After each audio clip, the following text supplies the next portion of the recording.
touched on it before we even started the podcast, the ADHD that is in this room, whether it be us or not it's strong. us. It's a strong ADHD. You know, maybe it's us, maybe it's the audience we have over here. I don't know. But, you know, we got off topic again with how you, because the accomplishments are amazing, right? And it's awesome. And I just saw something about like Latin American first mayor or something like that.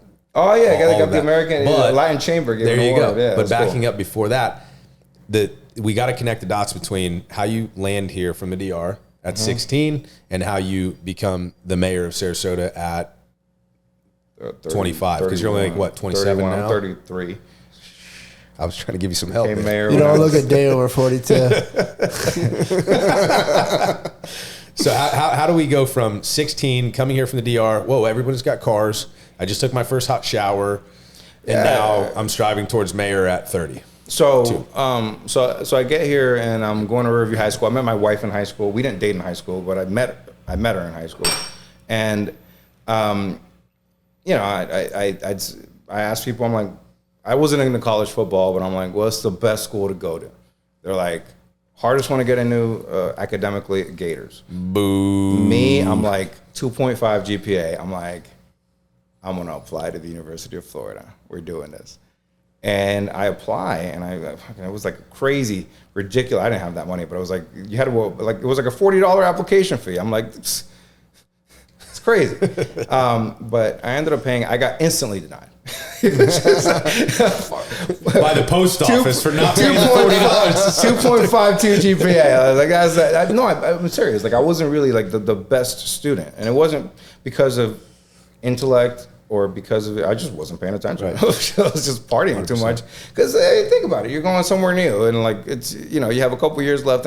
In high school, you're exploring, you're learning, you're meeting people, and I wasn't somewhere new, and I was still exploring. Exactly. I was from here, and I was still exploring. And then I was raised by a single mom, and we had a come to Jesus moment where she was like, if you don't straighten up, I'm gonna murder you. And I was like, all right. That's that Latina. I know. And then, you know, where I did go, I went to Manatee Community College, which is our community MCC, college. We had baby. MCC, and it became State College of Florida. Yeah. And when I applied, I literally saw, like, when you beat the game of solitaire, like the decks fall out. Like, I was instantly approved. The card flushing. The little flushing of the card. It was amazing. he had the hats it's on. oddly satisfying. He was actually sitting in front of a table. There was 3 hats. There was a manatee. There was a gator, and there was like maybe a Seminole, and he was like, "Which one am I gonna pick?" I think they were the manatee. The manatee. Yeah. Can you name a Seminole or a gator, a famous one? No, but you can name a famous manatee. It's Snooty. I was there for the burial service. I can name a couple. Tim Tebow. Oh, yeah. I think he means actual animal. Animal. Oh, we're talking about the physical animal. No, I can't. Yeah, You're right. Okay. No, so I went there and I turned my act around. I mean, there's really not much. There wasn't much to do at the time. So I kind of just worked and went to school, and you'll be surprised what you can accomplish when all you do is focus on school. Or anything for that matter. But so my GPA was like a 3.8. and I got into the University of Florida. Good deal. And then when you go to what was your major? Political science. Did you have an idea of that before you went, though? Yeah. I wanted to do political science, minored in communications. I wanted to do a double major in food and resource economics, and I took a bunch of courses, but I ended up I'm not doing any more semesters. Like, let me just graduate now and just go to law school because I'm going to burn out. And then. Gotcha. So when you were going to school, when you were applying for colleges, was the end goal to become an attorney? It was. Okay. I thought I was going to get a JD MBA at one point. I really wanted to do that. But one of my professors convinced me not to. He was just like, it's better, more impressive actually to get a JD and then get an LLM in business, which I didn't do. I just got a JD and I'm just like, I'm fucking done. Time to work. Again, for a dumb roofer. I'm ready to stop paying bills and start. Maybe I'm just a dumb insurance guy, but what the hell is a JD? A lot of Juris Doctor. Or Juris Doctor. Wow. Look at this guy. He did it. It's like, I don't know if you guys know this. If you would have said the whole thing, I don't know if you guys know this, away. but this guy went to law school. Yeah, law school dropout. Yeah. Stetson probably class of Kanye West would love to produce your next album. Class of crying as I drive back over the Skyway from St. Pete. Yeah, well, look, I saw how much you have on Venmo. and on OnlyFans. I mean, like you blow it out of the water. You have more than most of these attorneys. You should be very Where proud. were we? You're always on a roof. He brought up the gig economy, which is a good segue.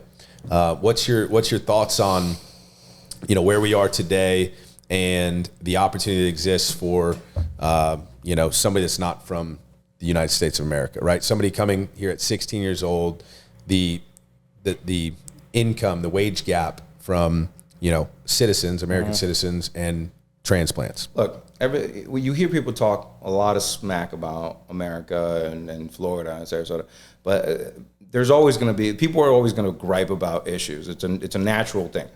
The reality is that America is the greatest country in the world. We decided 2 world wars. Even today. And the side of freedom. We paved the way for a lot of for the women's rights movement that just spread internationally. We spread democracy. There's something called the third wave of democratization that happened. We have been a beacon of hope and freedom for the entire world. Right now, people talk about getting involved. We have to stay involved here locally and not forget about international. Internationally, we are the biggest gorilla in the room. And even though we can't technically bully the other gorillas, we can't go and invade a nation, we can make sure that they actually stay put.